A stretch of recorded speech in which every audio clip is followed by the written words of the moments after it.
안녕하세요. 루장입니다. 앞으로 이틀간 FOMC 회의가 시작이 될 텐데요. 시장에서는 벌써부터 이러한 긴장감이 감돌고 있었습니다. 3대 지수 모두 하락으로 전환을 하였는데요.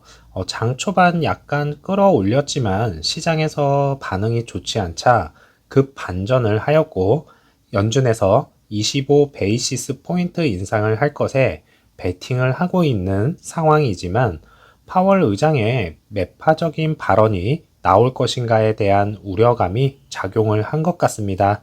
빅스 지수도 이에 반응을 하듯이 급상승으로 이어졌고요. 연준의 금리 인상 중단과 연내 금리 인하 전망에 금융 여건이 빠르게 완화되고 있어서 연준의 물가 안정 노력에 걸림돌이 될 리스크가 커지고 있기 때문에 이번 FOMC에서 찬물을 끼얹을 가능성이 크다는 것이라 생각됩니다. S&P 500 맵을 한번 살펴보시죠. 이번 주 발표가 될 기업 실적을 앞두고 마이크로소프트, 애플, 엔비디아, 구글 이렇게 대부분 모든 종목이 하락을 한 것을 확인할 수가 있었습니다. 이전 고점을 뚫고 다시 하락 반전한 나스닥은요, 이번 주 조정이 어디까지 이어질지 정확히는 알 수는 없겠지만 대략 이쯤에서 마무리가 되었으면 좋겠고요. 그동안 상승폭이 컸기 때문에 한 번은 쉬어가는 타이밍이 필요하기는 합니다. 테슬라의 차량 가격 인하가 불러온 다른 EV 업체의 파장인데요. 포드마저도 머스탱 마하이 가격을 인하를 하면서 테슬라의 전략을 따라가려고 하고 있고요. 이러한 가격 인하는 모든 마하이 모델에 수익성이 없다고 합니다. 그러면서 이렇게까지 하는 이유는 바로 앞으로의 시장에서 살아남기 위한 어쩔 수 없는 결과라고 할 수가 있겠는데요. 아직 EV 전쟁 시작 단계인데도 불구하고 앞으로 더 치열해지면 어떠한 결과들이 나올지 궁금하네요.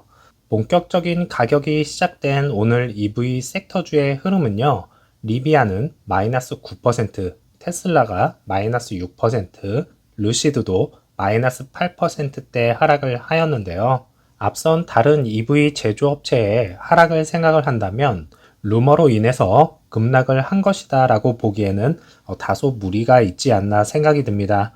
애프터 장에서는 마이너스 2.13%가 하락을 하면서 다시 11불대로 내려왔지만 앞으로 있을 애플의 실적 발표가 상당히 걱정이 되는데요.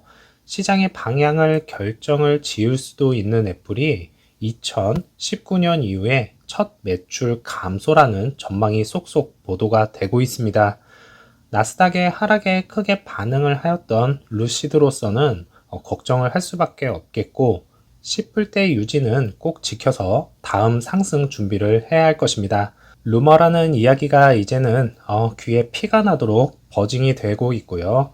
앞으로 몇 주간은 그 파장은 분명히 있을 것입니다. 프리장에서부터 심상치 않았던 주가였는데요. 마이너스 6%로 불안한 투자자로 인해서 매도세가 나오기는 했지만 한때 12%가 넘는 상승세를 보여주면서 오늘도 이런 기대감을 다시 갖게 만들었었습니다. 하지만 장 시작과 동시에 급격하게 하락으로 전환을 하였는데요. 공매도 애들이 아직도 정신을 못 차린 모양입니다. 그렇게 경고의 메시지를 보냈는데도 공매도 수량이 제로가 될 때까지 퍼부었습니다. 또다시 과감한 플레이를 하는 공매도, 하지만 그 수량만큼 또 다시 갚아야 하는 시기가 또 찾아올 것인데요. FOMC 회의 있는 날이 아마 되지 않을까 생각되네요. 지난주에 공매도 현황을 보면 숏 커버링과 함께 급격하게 상승을 하면서도 공매도를 또 치는 모습이었고요. 장중에는 59.39%의 공매도를 또다시 던졌습니다. 하루라도 빨리 생산량 증가로 공매도 박살을 냈으면 좋겠고요. 깜짝 놀라 숏 커버링이 일어난 것을 보면 루시드 측에서는 이번에 마음 단단히 먹고 파트너십이라든지 PIF의 어떠한 내용이라든지 호재성 내용이 한 번은 나와줘야 합니다. 이것이 주가 방어가 아닐까요? 그동안 루시드 측에서 주가 방어를 못한 건 사실이기에 2023년부터는 주가 방어도 꼭 해주기를 바랍니다. 지난 급등에서 이유가 어쨌든 간에 17.8불까지 상승을 하면서 뱅크 오브 아메리카에서 제시한 18불 프라이스 타겟을 단시간에 달성을 했다라는 것을 볼 수가 있었는데요. 우리의 프라이스 타겟은 몇 불입니까? 이번 주가 상승으로 대부분의 투자자분들이 장기 투자자라는 것을 잠시 잊고 계신 것이 아닌가라는 생각입니다. 자신만이 세워놓은 원칙과 프라이스 타겟을 설정을 하셨으면 그동안 주가가 아무리 이렇게 요동을 치더라도 그것이 이제 내 계좌에 수익이 되었을지라도 그 목표를 향해서 꾹 참는 거라 생각합니다. 그래야 이제 롱텀으로 갈 수가 있겠고요. 저희가 고작 두 자릿수 퍼센테이지 수익을 내려고 이렇게까지 버틴 것이 아니잖아요. 못해도 500불, 1300불, 1800불 이렇게까지 롱텀으로 한 번은 바라봐야 하는 것이 아닐까요? 여태까지 힘들었던 시기여서 그 달콤함에 너무 취하시지 않으셨으면 하고요. 우리는 장기 투자자입니다. 잊지 마시기 바라겠습니다. 루시드 인수 추측과 숏스키즈 이 모든 것들이 지난 금요일부터 아직까지도 많은 분들이 밤잠을 설치고 계실 텐데요. 주가가 오르면 오르는 대로 잠을 못 자고 올랐더니 걱정돼서 또 잠 못 자고 이러지도 저러지도 못하는 상황입니다. 사실 이러한 루머보다는 앞으로 다가올 2023년 가이던스에 집중을 더 해야 하지 않나 생각이 드는데요. 솔직히 4분기 실적은 딜리버리로 인한 영향은 어느 정도 있을 것입니다. 하지만 2023년 페이즈 2 공장 완공으로 인해서 생산량이 얼마나 늘어날 것인지에 더 중점을 두어야겠고요.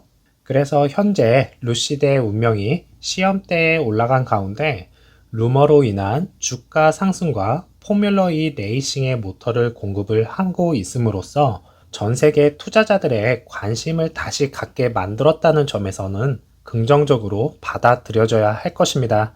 그동안 거래량도 너무 적었고 소외되고 있었던 건 사실인데요. 2023년 가이던스를 통해서 다시 한번 투자자들의 마음에 불꽃을 심어주었으면 좋겠습니다.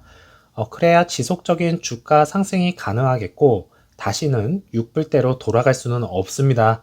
이제는 서서히 상승 가야 하는 것 아니겠습니까?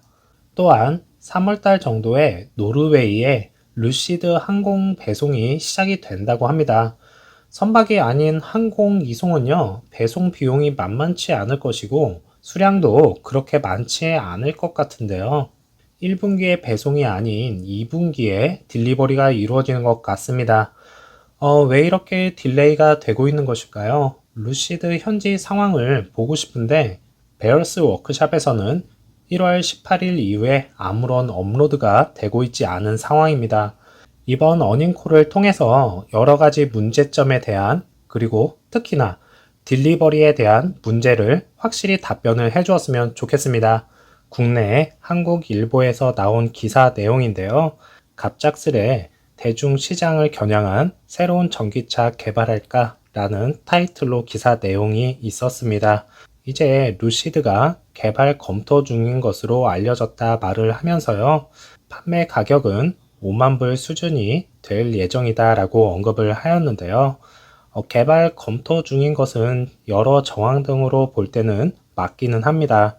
하지만 아직까지 구체적인 내용이 없는 만큼 루시드 측에서 5만 불 전기 차량은요, 다른 브랜드로 나올 것이다 라는 점에서 폭스콘과 합작해서 만든 사우디의 시어 차량, 그마저도 이제 BMW의 기술력을 사용한다고 하면서 다른 기술력은 정확한 사항은 아직 나오지 않은 상태입니다.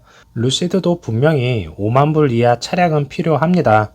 하지만 기업 입장에서는 아직은 너무 이르다는 생각인데요.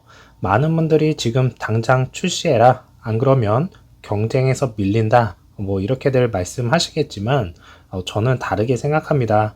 앞으로 5에서 6년 후에 나와도 경쟁에서 절대로 뒤처지지 않을 것입니다. 그것은 바로 적은 배터리 용량으로 극대화하는 효율성, 즉 기술력이 있기 때문이고요. 그래서 아직은 루시드 에어 트림과 2024년에 출시가 될 그래비티에 집중하자 이렇게 말씀을 드리고 싶네요. 오늘도 즐거운 하루 보내시고요. 저는 다음 영상에서 찾아뵙겠습니다. 감사합니다.